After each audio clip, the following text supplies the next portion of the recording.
Hey, happy Friday and welcome back to the Trading Desk. My name is Joshua Thanos and this is my partner, Jason Mane. That's right, life partner, by the way, as well. Not so much. Hey, so it's been a few weeks without me. Last week you weren't here. I wasn't here last week. The week before, you weren't here 2 weeks. 2 weeks in a row. John I was in the place. on. Yeah, that's right. John and CQ were taking up time here. Yep. And I was in the land of happiness, a.k.a. As was I. South Florida. Yeah, it was nice and sunny. It was beautiful.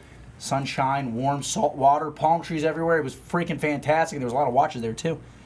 And you were there last weekend, weren't you, Jason? I was. Yeah, yes, we were on a boat drinking heavily. It was a lot of fun. There was a sandbar. There were many women. It was a good time. Okay, let's keep it. Oh, yeah. No, we're not supposed All to right, talk cool. about that. So, thanks, guys, for joining us. Sorry for the late start. Tim was doing some important video. Yeah, exactly. So, but we'll wait for Tim. I think we'll do that. So let's go ahead and get started. Today we got a fun show, hopefully. And let's start with what we always start with, wrist check. Jay, what you got? No surprise here. We're going back to the PAM 510. Oh, Panerai.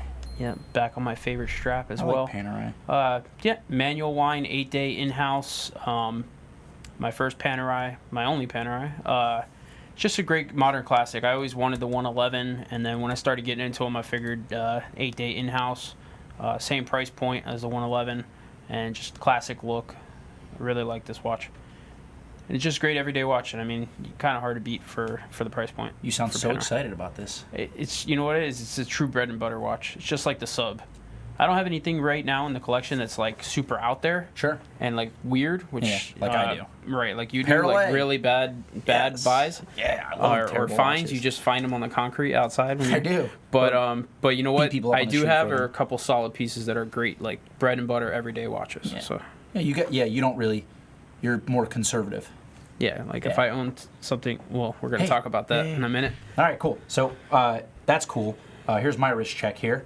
Let's go. Upside down watch picture. Hey, it's a BR123 Sport Heritage 41 millimeter automatic. It's a center seconds, date wheel are right around in between the 3 and the 6. No screw down crown, which is very upsetting, so I can't take this in the water like I do with my Panerai. But super comfy rubber strap, little Tang buckle action there. It's a signed Tang buckle BR. So this is great. I've owned a BR01. So I've had a square Bell & Ross, which is everybody kind of I what had they a identify. 03, the smaller, the 42 millimeter version. So yeah, But- cool watches. And I didn't really think I would like this watch. It was just such a good deal. I couldn't pass it up, so I bought it, and now I like it a lot. In fact, so much so that if you want to do a head check, you can see. Hey, look at that! That's me wearing a Bell & Ross hat too, which the hat is just as nice as the watch. Actually, I really like it. You just earned your royalty check for the night. Send me that 13 cents, guys. All right, so there you go. $3,100 retail for my watch. You can get it for less from gray market or pre-owned. Much less. Hey, watch your mouth. But yeah, it's a good, solid watch. Good kind of, I guess you would call it a beater watch. I like it a lot. So there you go. Wrist checks Very cool. have been checked. So Jason, today we'll do our traditional this or that. Yeah. We have an interesting setup here, very similar watches. Then we're going to go back to what we did 3 weeks ago, which is called a segment called Buy, Sell, Trade. So we'll go ahead and do that. Sounds good. Let's start with this or that. Cool. So today's theme was a gold sports watch. And I picked first. I picked the GMT right here with the green dial. Wait, there you go. It's TV magic. So I picked the GMT with the green dial. Unfortunately, the one that we have in stock is not in-house, so I brought one with a black dial. And Jason went way off board with a Smurf Submariner. So let's go ahead and start with my watch. So we'll do, the watch I have in-house is just the black dial variant, which, by the way, is also a really nice watch if you're thinking about a gold sports watch, right? So if you want to get crazy, you want to watch that, screams luxury, but also is rugged and durable, and you're not like a dress watch guy, gold sport watch is the way to go. There's a lot of different options. You can get a Vacheron, has the overseas is really nice. You can even go for, like a 5711 Rose.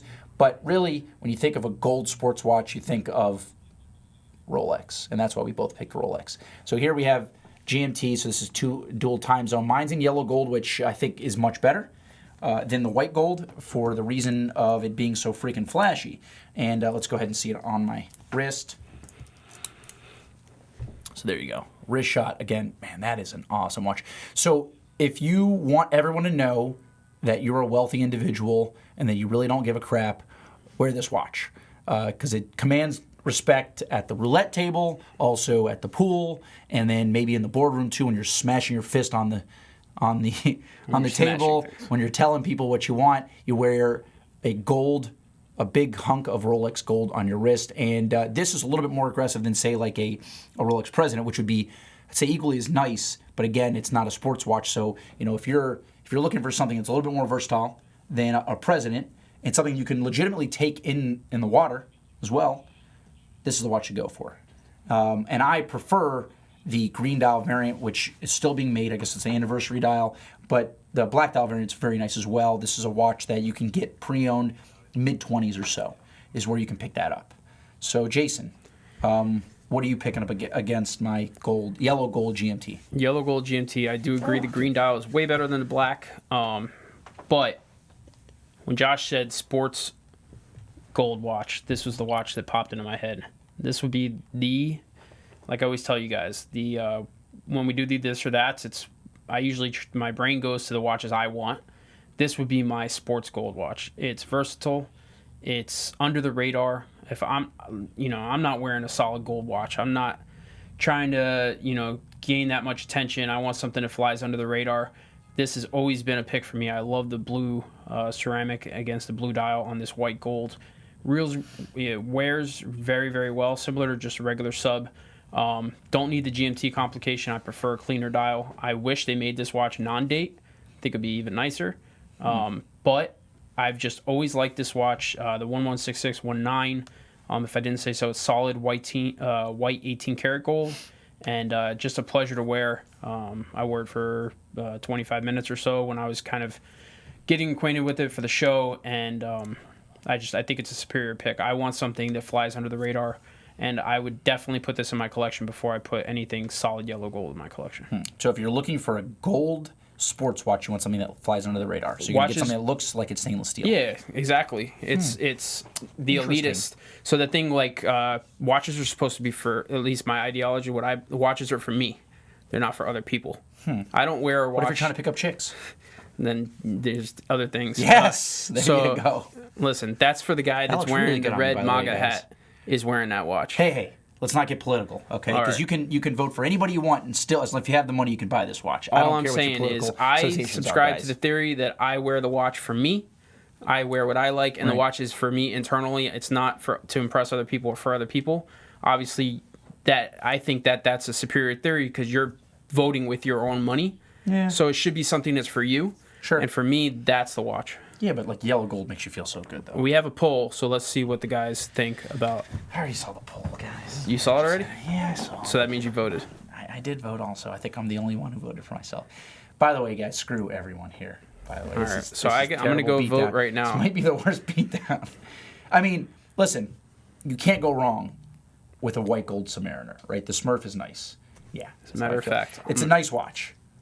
Right.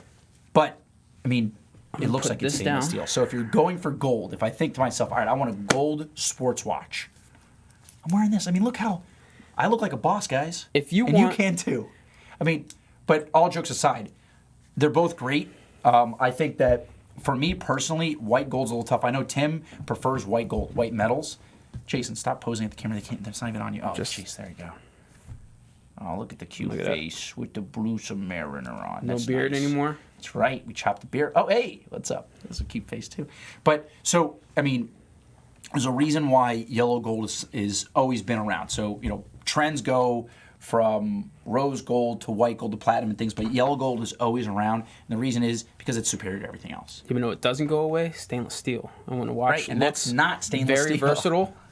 But look, if you were going to go buy a GMT, the new Pepsi, right, in stainless steel, and you're spending $20,000, let's spend a little bit more and get something that's gold. We talk about that all the time. Look at the pictures. Whatever Josh picks, get the opposite. Hey, screw you, buddy.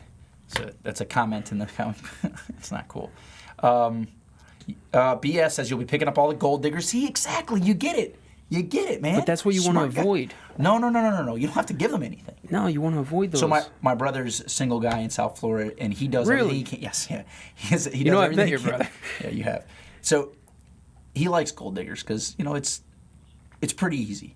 So long as you don't actually give them anything, you know what they want, right? So there you go. This is the watch you wear.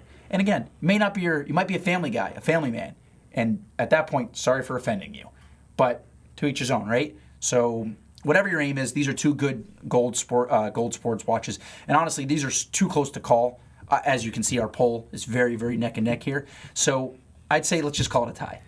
You want to shake on that? Yeah. So for the people watching the podcast, just don't believe Josh at all, or listening to the podcast rather. All right, guys. So there you go. Keep voting for the yellow gold GMT throughout the show, so we can get this back to where it needs to be. Phil Chamber in the comments says both watches look awesome. I agree. Both watches are awesome. Yeah, you can't really The go white wrong. is just superior.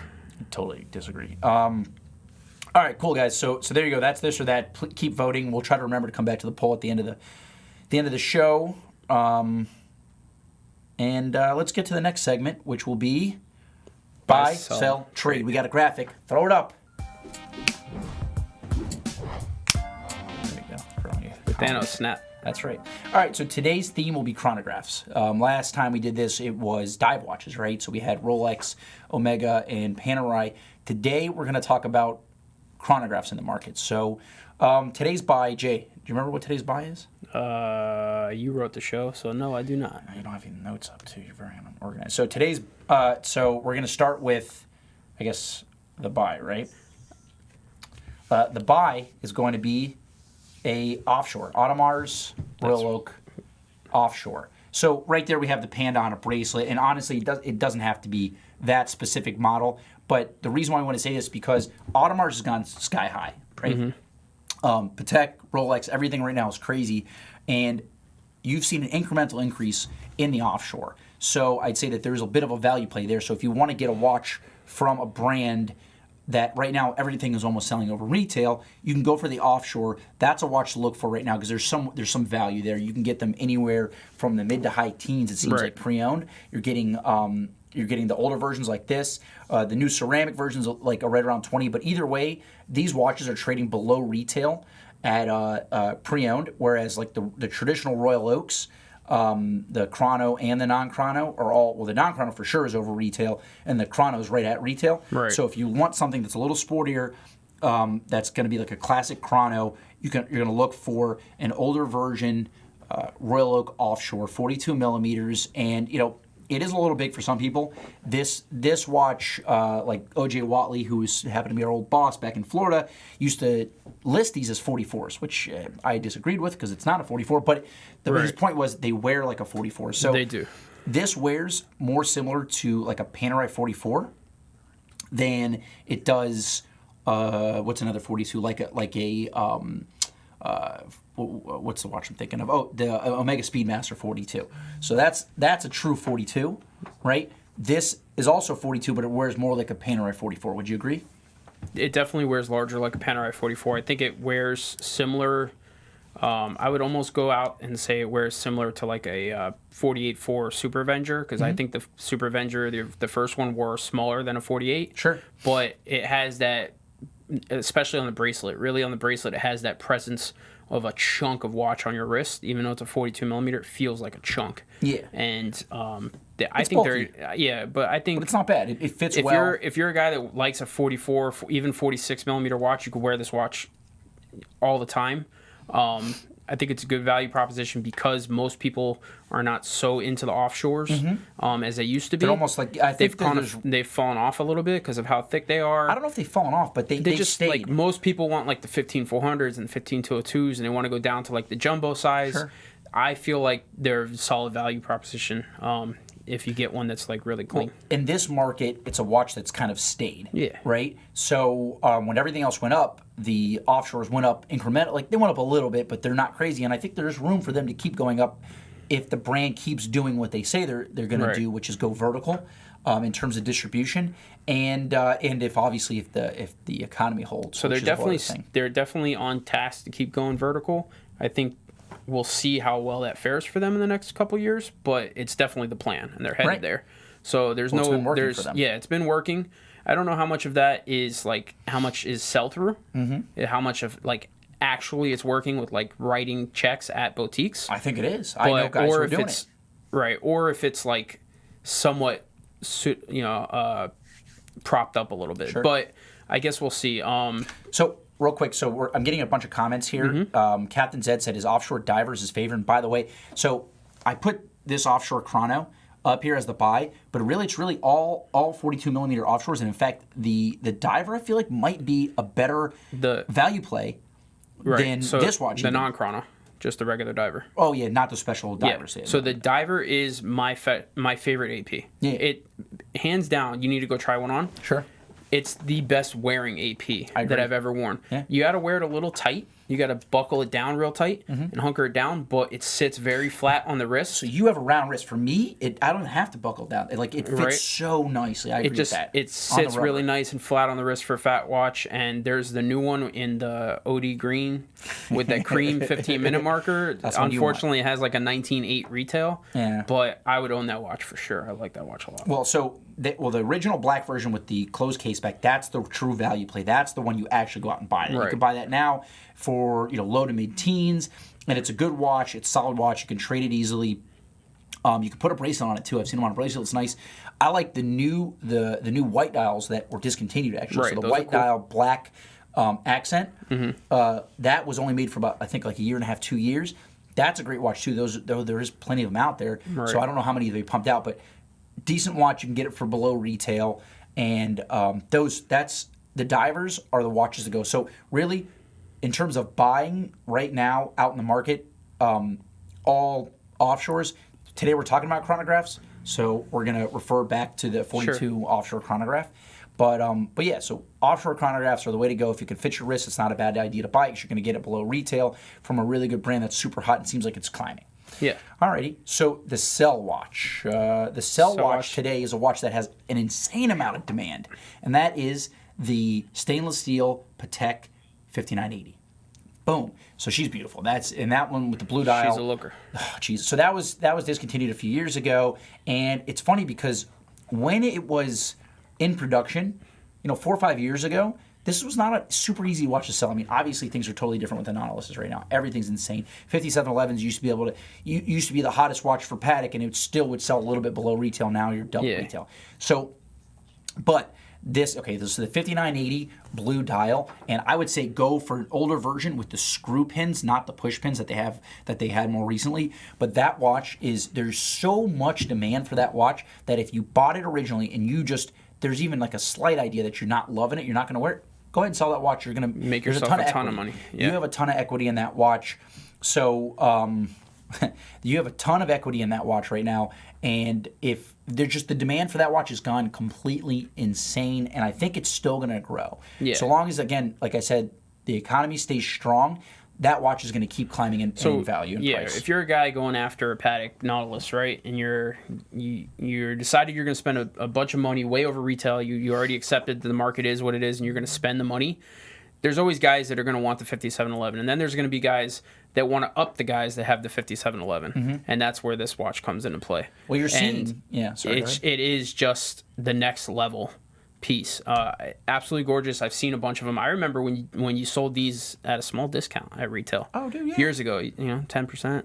I remember we're buying these pre-owned for $35,000. Yeah. Now you can't get it for double that. Yeah, it's crazy. So it's that watch right now has so much demand. So that's a watch that if for any reason you feel like you don't love yours and you own it and you bought it, right around retail or whatever, go ahead and sell that watch. You're going to get a ton of value. Yeah, give Jason a call. Make sure you tell him you want $100,000 for that watch. Make it hard on him. There you go. But yeah, so there's just so much demand for these watches, and it's a discontinued steel Nautilus, and that's why it's gone. It's quietly exploded in demand, really. So there you go. And if you compare that to the offshore chrono, it probably wears a little nicer. Right? Oh, I mean, it's definitely thinner. 100%. Without a doubt, it's thinner. Yeah, the bracelet's thinner. Really nice. The bracelet tapers better. Watch. It sits on the wrist a little bit, but it's also a completely different price point and a completely different type of watch. I'm wearing that offshore to the bar drinking on Saturday nights. I'm not wearing the 5980 to a bar drinking. Why not? Because it's a $100,000 watch and I don't want to scratch it.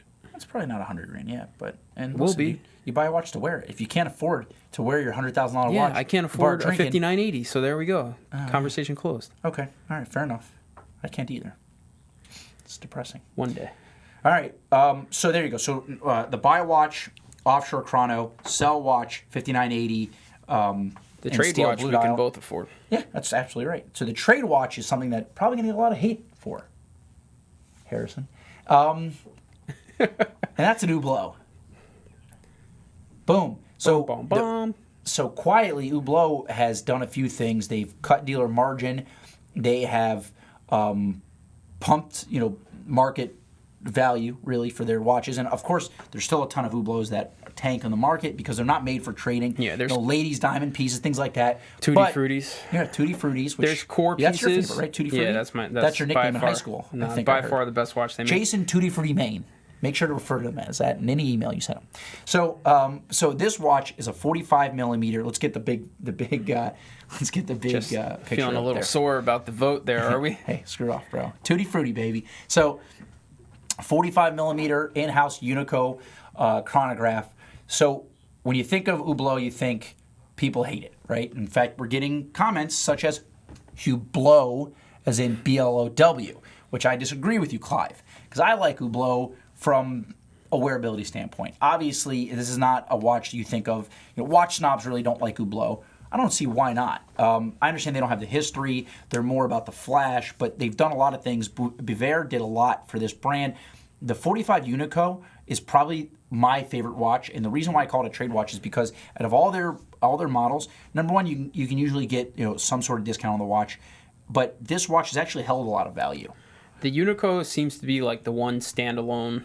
That and actually probably my favorite Hublot is the Classic Fusion Chrono. Sure. Just from a wearability standpoint, Stainless steel. Those two pieces seem to be like the bread and butter. And any like Ferrari chronograph seems to do pretty well, which is also part of the Unico series. Sure. But specifically the Ferrari versions seem to do pretty well. So, Captain Zed says he likes that watch. Captain Zed, I like you, bro. Yeah. Long-time watcher and has somewhat adequate watch taste. Captain Zed there. There you go. So, It's a young, sporty watch. You're not your grandfather's not wearing that Hublot Yeah. unless he's like super freaking cool. Maybe if he's out there, looking for gold diggers. Ahmad, who's also a client and a longtime viewer, says that watch is ugly. And I guess to each his own. It's not my favorite he's watch. wrong. Like I said, Classic Fusion Chrono in like a blue or a limited edition, but just the blue on blue is a pretty watch. There's no way around it. If you like, that type of industrial aesthetic, I personally don't like the quick release on the front of these could steal pieces. your watch. I did that It's before. so yeah. Well, I showed Josh one day. He was wearing it, and I just walked over and took the watch off his wrist, and that's a problem. But but that's why we're trading it. So the reason we're trading it, in the grand scope of things, is they're pretty steady. Well, listen, I understand that in our community it's kind of looked down upon, but there's actually there's a decent amount of demand for that watch. The trade value on that watch is pretty decent. You can usually buy them at some sort of discount, but they do hold some sort of value, and it's not going to be a hard watch to sell if you want to. So if you're an online forum seller or you got an eBay store or whatever, you throw that watch up at a reasonable price, you're going to sell it pretty quickly. It's not a watch that's going to sit. It's not a Frank Mueller, right? So that's the reason why we call it a trade watch, and you can trade that into the guys who are going to want to buy that watch. Also have other decent watches. So guys who wear Panerai, I know guys who wear AP, who wear Hublot as well. So it's good trade bait for a like-minded watch. Yeah. That makes sense. Again, Cap Zed's on here. He's saying that the fact that many people don't freak out over him kind of makes them want one even more. Yeah. Which I can understand. That's kind of why guys he go... said the opposite. He goes, I like the fact that so many freak out over the watch. Oh, sorry, I read that. He would wear that similar to like walking around with a middle finger out there. I gotcha. That's right. And that's why Captain Zed and I are friends. Not really. Yeah. Well, I don't really know him, but I do. So, it's a good watch. It's a fun watch. Again, these are three cool chronographs. I want to say this watch has like a 17,000 retail. Is that right, Jason? Something like that. It really doesn't matter on that watch, but Well, in terms of the value retention. yeah. Does anybody pay retail for Hublot? I don't know. Aren't you a Hublot dealer? Again, my question. So, so great watch, in my opinion. If you've ever pushed the chronograph, the start-stop button on that chronograph, you'll understand that there's some nice watchmaking there, right? So super crisp, but nice and like soft. It's just that the Unico chronograph is maybe the most underrated chronograph on the market there, Jason. Hot take from me. Yeah, I think it's just the amount of Yep, $19.9 retail. So same retail as an offshore diver, but you get a skeleton chronograph with a ceramic bezel and a quick steal your watch lug release, which is cool. It's the best, and a deployant. It's the best mid affordable chronograph that's not in a Breitling. Okay, fair enough. I got you. Yeah, $19.9 retail. You can find them online in the low to mid teens, but like dealers like us will pay decent money because it's not a hard watch to sell. I buy that watch for X amount of dollars. I'm going to sell it for fair market price within 30 to 60 days, which is it's a reasonable amount of time. So we're happy to pay you. Yeah, we don't worry about the speculation value. It's not of a money stainless there. steel Submariner or Daytona, but it's going to move It's not a quicker gold than Frank a GP or Yeah, something. it's not exactly. It's not a Gerard Perigo that's going to take me 2 years to sell. So I'm happy to pay you good money for that. So again, not a bad watch for trade bait. If you want to get it, buy that watch, cost you a few bucks to move out of it. Yeah. 20% of your purchase value to sell it to a dealer if you buy it at market price originally, which probably is worth your time if you can afford a watch like that, right? Right. Cool. So yeah, that's buy sell trade. Let's see here. And we got some comments on the last buy sell trade, which I liked. If you guys would do this in a different order, then let's put that in the comments because it's good to see everybody's perspective. If there's just pieces you really don't like, or if you think the buy sell trade, like the concept of buy sell trade, works in that order for you. So sound off in the comments. All right, cool. Jason, do you see any good questions in the comment box? Somebody asked, why does Josh always lose? Oh no, that's just me making that up. Sorry. You know what, Jason? Screw you, bro. Never gonna buy you a beer again. Let's go back to Florida. All right, so let's see here. I don't see any good questions. We might just end this now. People talking about AP legacies in the chat. A couple comments about some news that happened with the Break brand today. Is that all right? You want to talk about that? In the top of the comments, I saw somebody mention. All right, so yeah, a brand that we know and love recently sold a portion of it to another brand that is super awesome too.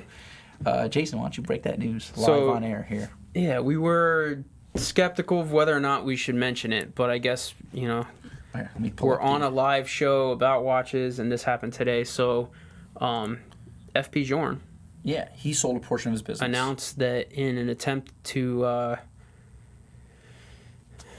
have a legacy for his brand and continue the manufacturer legacy, that he sold a relatively large portion of the company, 20%, to a independent, which is nice that it's independent, but a manufacturer you guys all know is Chanel, another French company, so keeping it local, and apparently has strong ties with Chanel and strong relationship with them. Well, the owner of Chanel was one of the biggest customers. Apparently, Right. This is what we found out.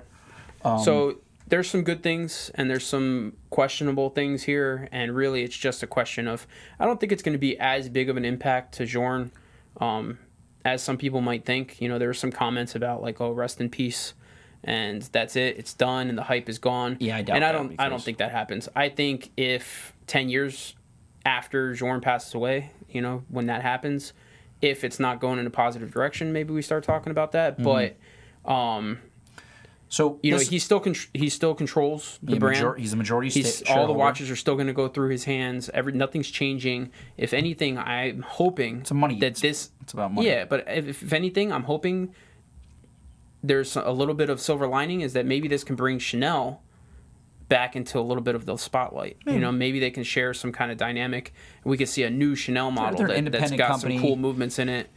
That's probably realistically 5 years away after some research and development, but I don't think it's as bad of a thing as some people think. It's not a fire sale at this point. No, certainly not. So he said, basically, he goes, I've made my decision to safeguard my manufacturer with an alliance with Chanel. So for him, maybe internally there was finance issues, whereas what he wanted to do, he didn't have like a big cash backing, right?